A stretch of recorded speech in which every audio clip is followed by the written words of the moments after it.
നമസ്കാരം. 16ാം നിയമസഭയിലെ ആദ്യ ദിനം എന്ന് വേണമെങ്കിൽ ഇന്നലത്തെ സഭാദിനത്തെ വിശേഷിപ്പിക്കാം.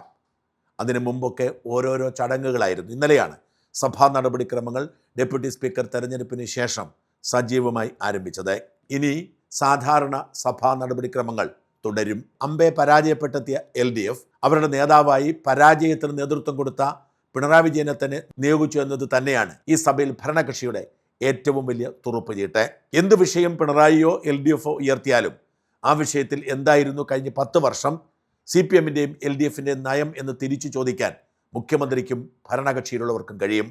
അങ്ങനെ അവരെ ഉത്തരം മുട്ടിക്കാനും അവരുടെ പ്രതിരോധം ദുർബലമാക്കാനും അവർക്ക് സാധിക്കും. ഇന്ധനവില വർധനയെക്കുറിച്ചായിരുന്നു ഇന്നലെ മുൻ ധനകാര്യമന്ത്രി കൂടിയായ KN ബാലഗോപാലിൻ്റെ ചോദ്യം. എന്തുകൊണ്ടാണ് കേന്ദ്രം ഇന്ധനവില വർദ്ധിച്ചപ്പോൾ സംസ്ഥാന സർക്കാരിന് തീരുവ ഇനത്തിൽ അധികമായി ലഭിക്കുന്ന തുക കുറയ്ക്കാൻ കഴിയാത്തത് എന്ന് ചോദിച്ച് ബാലഗോപാൽ കത്തിക്കയറി. LDF സർക്കാർ അധികാരത്തിൽ വന്നപ്പോൾ, കഴിഞ്ഞ സർക്കാർ അധികാരത്തിൽ വന്നപ്പോൾ ഏറ്റവും കൂടുതൽ ഇപ്പോഴത്തെ മുഖ്യമന്ത്രി, അന്നത്തെ പ്രതിപക്ഷ നേതാവ് ശബ്ദം ഉയർത്തിയതും നാട്ടിൽ സമരം നടന്നതുമായ ഒരു പശ്ചാത്തലമുണ്ട്. അത് പെട്രോളിൻ്റെ വില വർദ്ധിച്ചപ്പോൾ അതിൻ്റെ ടാക്സ് കുറയ്ക്കണം, സംസ്ഥാനത്തിൻ്റെ ടാക്സ് ഇളച്ചു കൊടുക്കണം എന്നുള്ള ആവശ്യം പറഞ്ഞുകൊണ്ടാണ്. സാർ, അദ്ദേഹം അത് പറഞ്ഞൊരാളെന്ന നിലയിൽ ഇപ്പോൾ മുഖ്യമന്ത്രി ആയിരിക്കുമ്പോൾ വർദ്ധിച്ച അധിക നികുതി സംസ്ഥാനത്തിന് കിട്ടുന്നത് ഇളച്ചു കൊടുക്കുന്നത് ജനങ്ങളോടുള്ള മര്യാദയാണ് എന്ന് പറഞ്ഞ് അന്ന് സമരം ചെയ്ത മുഖ്യമന്ത്രി അത് സംബന്ധിച്ചുള്ള നിലപാട് പറയണ്ടേ? ഉരുളക്കുപ്പേരി പോലെ ഉത്തരവുമായി VD സതീശൻ രംഗത്ത് വന്നു. പണ്ട് തോമസ് ഐസക് പറഞ്ഞു, ഇത്തരം മണ്ടത്തരം കാട്ടാൻ ഞങ്ങളെ കിട്ടില്ല, ആ മണ്ടത്തരം കാണിക്കണമെന്നാണോ നിങ്ങൾ പറയുന്നത് എന്ന്. കഴിഞ്ഞ സർക്കാരിന് 3100 കോടി രൂപയുടെ അധിക വരുമാനം ഉണ്ടായിട്ടുണ്ട്. 1 രൂപ കുറച്ചിട്ടില്ല, 1 രൂപ കുറച്ചിട്ടില്ല. ഞാനിത് അധിക നികുതി വരുമാനം ഉണ്ടായപ്പോൾ അതിൽ നിന്നൊരു തുക, ഒരു പെർസെൻറ്റേജ്, എൻ്റെ ചെറിയൊരു പെർസെൻറ്റേജ് എടുത്തിട്ട് ടാക്സി ഡ്രൈവർമാരെയും അതുപോലെ ഓട്ടോറിക്ഷ ഡ്രൈവർമാരെ സഹായിക്കണം എന്ന് പറഞ്ഞു. അന്ന് ധനകാര്യമന്ത്രിയായിരുന്ന ശ്രീ തോമസ് ഐസക് പറഞ്ഞ മറുപടി സഭാരേഖകളിലുണ്ട്. അത്തരം മണ്ടത്തരങ്ങൾ ഞങ്ങൾ കാണിക്കില്ല എന്ന് പറഞ്ഞു. നികുതി കുറയ്ക്കുന്ന നികുതി ഇവിടെ ഈ റെക്കോർഡിലുണ്ട്, റെക്കോർഡിൽ എനിക്ക് എൻ്റെ മനസ്സിലുണ്ട്.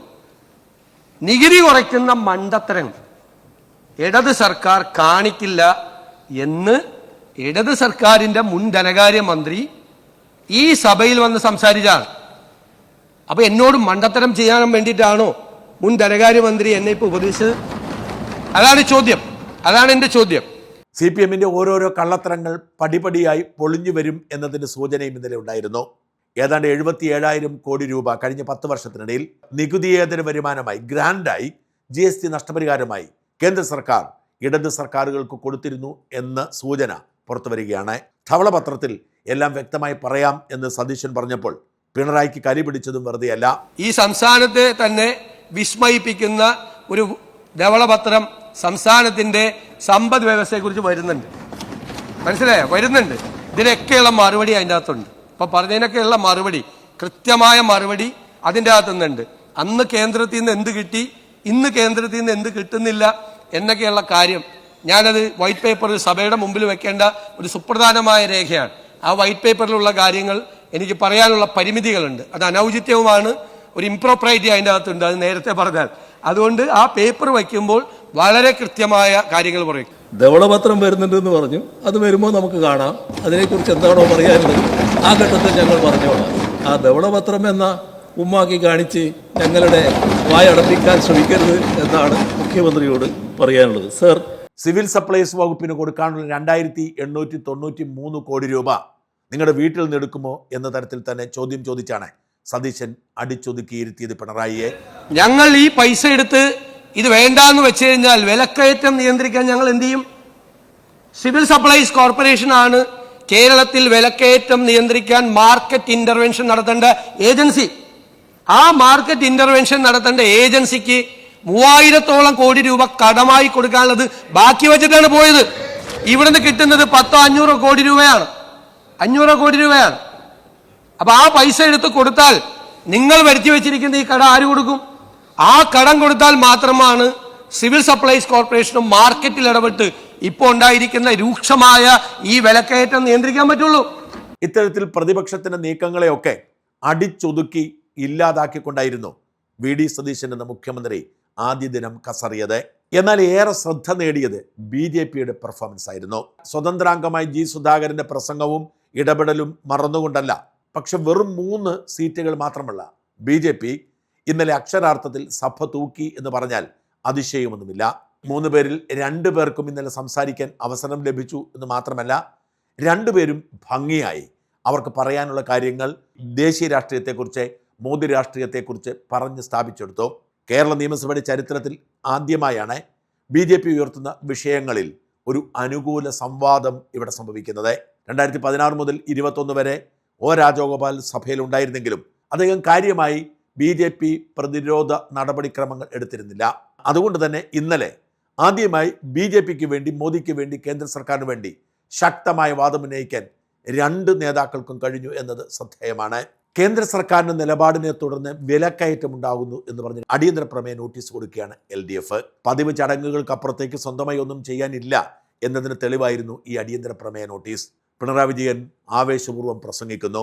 മോദിയെയും കേന്ദ്രത്തെയും ഒക്കെ കുറ്റം പറഞ്ഞ് രണ്ടാമത് സംസാരിക്കേണ്ടത് സ്വാഭാവികമായും CPIയുടെ നേതാവ് എന്ന നിലയിൽ K. രാജനാണ്. പക്ഷേ എന്തുകൊണ്ടോ BJPയുടെ നിയമസഭാ കക്ഷി നേതാവായ BB ഗോപകുമാർ എണീറ്റ് പ്രസംഗിക്കാൻ തുടങ്ങിയപ്പോൾ സ്പീക്കർ തടസ്സം നിന്നില്ല. പക്ഷേ K. രാജൻ തടസ്സം പറഞ്ഞു. ഒടുവിൽ B. ഗോപകുമാർ ഇരുന്നു. K. രാജൻ കൂടി സംസാരിച്ചതിന് ശേഷം വോക്കൗട്ട് നടത്തി പ്രതിപക്ഷം പുറത്തേക്ക് പോയി. അപ്പോഴേക്കും BJPയുടെ ഗോപകുമാർ വീണ്ടും എണീറ്റു. സാങ്കേതികമായി അപ്പോൾ ഗോപകുമാറിന് പ്രസംഗിക്കാൻ കഴിയുമായിരുന്നില്ല. അടിയന്തര പ്രമേയ നോട്ടീസിൽ ഗോപകുമാർ ഒപ്പിട്ടിരുന്നില്ല. ഇക്കാര്യം മന്ത്രി മോൻസ് ജോസഫ് ചൂണ്ടിക്കാട്ടിയെങ്കിലും സ്പീക്കർ തിരുവഞ്ചൂർ രാധാകൃഷ്ണൻ ഗോപകുമാറിനെ പ്രസംഗിക്കാൻ അനുവദിച്ചു. വളരെ കുറച്ച് പറഞ്ഞ് അവസാനിപ്പിക്കാൻ സ്പീക്കർ പറഞ്ഞെങ്കിലും ഗോപകുമാർ ആവേശത്തോടുകൂടി കത്തിക്കയറി. EDയെ പേടിക്കേണ്ട ഗതികേടൊന്നും മോദിക്കില്ല എന്ന് പറഞ്ഞ് പിണറായിയെ വെല്ലുവിളിച്ചായിരുന്നു ഗോപകുമാറിന്റെ പ്രസംഗം. ഇവിടെ ബഹുമാനായ പ്രതിപക്ഷ നേതാവ് ഒരു കാര്യം പറഞ്ഞു. അമേരിക്കൻ ബസ്സിനെ കണ്ടാൽ പേടിക്കുന്നതാണ് ബഹുമാനപ്പെട്ട പ്രധാനമന്ത്രി എന്ന്. നമുക്ക് വേറെ വിഷയങ്ങൾ വരും. വാക്ക് EDയെ കണ്ടാൽ പേടിക്കുന്ന പ്രതിപക്ഷ നേതാവല്ല, ട്രംപിന്റെ മുന്നിലല്ല, ഏത് ലോകരാഷ്ട്ര തലവന്റെ മുന്നിലും ഭാരതത്തിന്റെ നിലപാട് പറയാൻ കരുത്തുള്ള പ്രധാനമന്ത്രിയാണ് ഭാരതത്തിന് ഉള്ളത്. 2 ഗവൺമെന്റും ഈ സംസ്ഥാനം രൂപീകൃതമായ കാലഘട്ടം മുതൽ ഈ 2 മുന്നണിയുമാണ് ഇവിടെ ഭരിച്ചിട്ടുള്ളത്. ഇവിടെ ഉണ്ടായ എല്ലാ സാമ്പത്തിക പ്രതിസന്ധിയുടെയും ഉത്തരവാദിത്തം ഈ 2 മുന്നണികൾക്കുമാണ്. ചട്ടവിരുദ്ധമായി ഗോപകുമാറിന് സ്പീക്കർ കൊടുത്തിരിക്കുന്ന ഈ ആനുകൂല്യം വോക്കൌട്ട് ചെയ്ത പ്രതിപക്ഷത്തെ ആശയക്കുഴപ്പത്തിലാക്കി. പുറത്തുപോയി പിണറായിയും കൂട്ടരും ഇരച്ചു കയറി തിരിച്ചു വന്ന് ഇതിനെ ചോദ്യം ചെയ്തു. സ്പീക്കർ തൻ്റെ തെറ്റ് സമ്മതിച്ചു. പക്ഷേ തൻ്റെ നീതിബോധം ആദ്യമായി സംസാരിക്കുന്ന ഒരു അംഗത്തെ തടസ്സപ്പെടുത്താൻ അനുവദിക്കുന്നില്ല എന്ന് പറഞ്ഞ് ഗോപകുമാറിനെ പിന്തുണയ്ക്കുകയാണ് ചെയ്തത്. ഈ പ്രാവശ്യം അത് റെസ്യൂം ചെയ്യൂ. അങ്ങനെ റെസ്യൂം ചെയ്ത് വോക്കൌട്ട് പ്രസംഗത്തിന് വേണ്ടി അവരെ അനുവദിക്കാം. ഒരു സെക്കൻഡ്, 1 മിനിറ്റ്, ഒരു സെക്കൻഡ്. അത് തീർത്തോണ്ടിരിക്കുകയാണ്.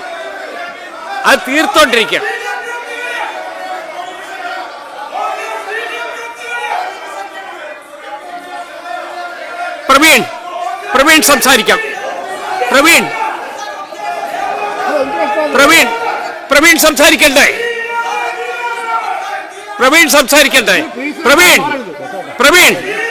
പ്രവീണിന്റെ മൈക്കുണ്ടല്ലോ. എന്താ സംസാരിക്കാത്തത്? അവിടെ മൈക്ക് തന്നിട്ടുണ്ട്.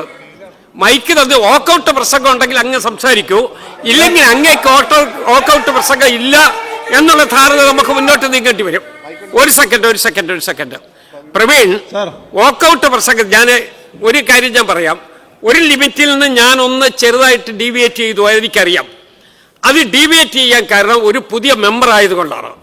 ആ പുതിയ മെമ്പർ ഈ കാര്യങ്ങളൊക്കെ പഠിച്ചു വരുന്നതല്ലേ ഉള്ളൂ. അതുകൊണ്ട് അദ്ദേഹത്തിന് എഴുന്നേറ്റ് തുടങ്ങിയത് കൊണ്ട് നമ്മളൊരു ചെറിയ സാവകാശം കൊടുത്താണ്. ഞാൻ ആദ്യതയെ പറഞ്ഞു, പ്രവീണിന്റെ വോക്കൌട്ട് പ്രസംഗം ഉണ്ടെങ്കിൽ അങ്ങേക്ക് അത് നിർവഹിക്കാം. വോക്കൌട്ട് പ്രസംഗം നടത്തിക്കോളൂ. നല്ലതാ, അദ്ദേഹത്തെ അനുവദിക്കതിന്. അങ്ങനെ ഇല്ലാത്ത അവസരം ഉപയോഗിച്ചുകൊണ്ട് ഗോപകുമാർ അക്ഷരാർത്ഥത്തിൽ ഷൈൻ ചെയ്തു. കേരളീയ സമൂഹത്തിലേക്ക് BB ഗോപകുമാർ എന്ന BJP നേതാവിൻ്റെ ശക്തമായ ഇറങ്ങിവരവായി ഇത് മാറി. ഇതുപോലെ തന്നെയായിരുന്നു നന്ദി പ്രമേയ ചർച്ചയെ എതിർത്തുകൊണ്ടുള്ള BJP നേതാവ് V. മുരളീധരൻ്റെ പ്രസംഗം. CPMനെതിരെയായിരുന്നു V. മുരളീധരൻ്റെ ആക്രമണവും. രാജ്യത്തിൻ്റെ ഒരു മൂലയിൽ ഒതുങ്ങിയിരിക്കുന്ന CPIM എന്ന രാഷ്ട്രീയ പാർട്ടി വന്ദേമാതരത്തെയും ഭാരതാംബയെയും ഒക്കെ അപമാനിച്ചാൽ അവരെ ജനം തൂത്തെറിയുമെന്ന് ഇനിയെങ്കിലും അവർ തിരിച്ചറിയണം. എക്കാലത്തും അവർ ഭാരതാംബയെ അപമാനിച്ചിരുന്നു. അവർ ക്വിറ്റ് ഇന്ത്യ സമരത്തെ എതിർത്തു. അങ്ങനെ CPM-നെ വലിച്ചു കയറി ഭിത്തിയിലൊട്ടിക്കുകയായിരുന്നു വി മുരളീധരൻ. കാതലായിട്ടുള്ള പ്രശ്നങ്ങൾ, കാതലായിട്ടുള്ള വിഷയങ്ങൾ പരാമർശിക്കാതെ അതിന് പകരം ബഹുമാനനായിട്ടുള്ള ഒരു അംഗം ഇവിടെ പറഞ്ഞു ഭാരതാംബയുടെ പൂജിക്കുന്നത് ഞങ്ങൾ എതിർക്കുന്നു. കമ്മ്യൂണിസ്റ്റുകാരത് എന്നും എതിർത്തുള്ളതാണ് സാർ. 1942 ക്വിറ്റ് ഇന്ത്യ പ്രക്ഷോഭത്തെ എതിർത്തവരാണ് ഇവര്. സുഭാഷ് ചന്ദ്രബോസിനെ ബ്രിട്ടീഷുകാരുടെ ചെരുപ്പ് നക്കിന്ന് വിളിച്ചവരാണിവർ. അതുകൊണ്ട് ഭാരതാംബയും ഭാരത് മാതാവും RSSകാരുടെ സൃഷ്ടിയല്ല. ഭാരതാംബയും ഭാരത് മാതാവും അപരീന്ദ്രനാഥ ടാഗോറിന്റെ ബങ്കിം ചന്ദ്ര ചാറ്റർജിയുടെ വന്ദേ മാതരത്തെ, ആ വന്ദേ മാതരം RSS കൊണ്ടുവന്നതല്ല. ബങ്കിം ചന്ദ്ര ചാറ്റർജി ബ്രിട്ടീഷ് സർക്കാരിനെതിരായിട്ടുള്ള പോരാട്ടത്തിന്റെ ഭാഗമായിട്ട് അന്ന് കൊണ്ടുവന്നതാണ്. അതിനെ എതിർക്കുന്നവർ ആ നിലപാട് ഇപ്പോഴ് രാജ്യത്തിന്റെ മൂലയിൽ മാത്രം ഒതുങ്ങുമ്പോഴും ആ നിലപാട് മാറുന്നില്ലെങ്കിൽ നാളെ ഇവരെ തൂത്തുകൂട്ടി വലിച്ചെറിയും. ഈ രാജ്യത്തെ മുന്നറിയിപ്പ് കൂടി നൽകാൻ ഞാൻ ഈ അവസരത്തിൽ ആഗ്രഹിക്കാം. ചുരുക്കി പറഞ്ഞാൽ ഇന്നലെ സഭ കീഴടക്കിയത് കേവലം 3 അംഗങ്ങൾ മാത്രമുള്ള BJP ആയിരുന്നു എന്ന് തീർച്ച.